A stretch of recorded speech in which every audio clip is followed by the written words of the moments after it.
Liposuction ಪ್ರೊಸೀಜರನ್ನು ಆದಷ್ಟು hospital ಅಥವಾ day care ಸೆಂಟ್ರಲ್ಲೇ ಮಾಡಿಸ್ಬೇಕು. ಇದನ್ನು ಕ್ವಾಲಿಫೈಡ್ ಪ್ಲಾಸ್ಟಿಕ್ ಸರ್ಜನ್ ಅಷ್ಟೇ ಮಾಡ್ತಾರೆ. ಇದಕ್ಕೆ ತುಂಬ ರಿಸ್ಕ್ಗಳಿದ್ದಾವೆ ಅಂತ ನ್ಯೂಸಲ್ಲಿ ಕೇಳಿರಬಹುದು. ಆದರೆ ಇದನ್ನು ಸೇಫ್ಟಿ ಪ್ರೊಸೀಜರ್ಸ್ ಇಟ್ಟು ಹಾಸ್ಪಿಟ್ಲಲ್ಲಿ ಮಾಡಿಕೊಂಡ್ರೆ ಆಲ್ಮೋಸ್ಟ್ ನಿಲ್ ರಿಸ್ಕ್ ಇರುತ್ತೆ.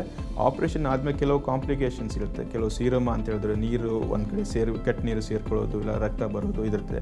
ಇವೆಲ್ಲ ಕಾಮನ್ ಕಾಂಪ್ಲಿಕೇಶನ್ಸ್. ಬಟ್ ಜೀವಕ್ಕೆ ಏನೂ ತೊಂದರೆ ಆಗೋದಿಲ್ಲ.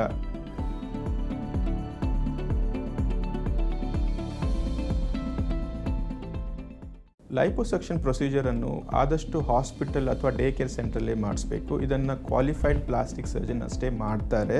ಇದಕ್ಕೆ ತುಂಬ ರಿಸ್ಕ್ಗಳಿದ್ದಾವೆ ಅಂತ ನ್ಯೂಸಲ್ಲಿ ಕೇಳಿರಬಹುದು. ಆದರೆ ಇದನ್ನು ಸೇಫ್ಟಿ ಪ್ರೊಸೀಜರ್ಸ್ ಇಟ್ಟು ಹಾಸ್ಪಿಟ್ಲಲ್ಲಿ ಮಾಡಿಕೊಂಡ್ರೆ ಆಲ್ಮೋಸ್ಟ್ ನಿಲ್ ರಿಸ್ಕ್ ಇರುತ್ತೆ.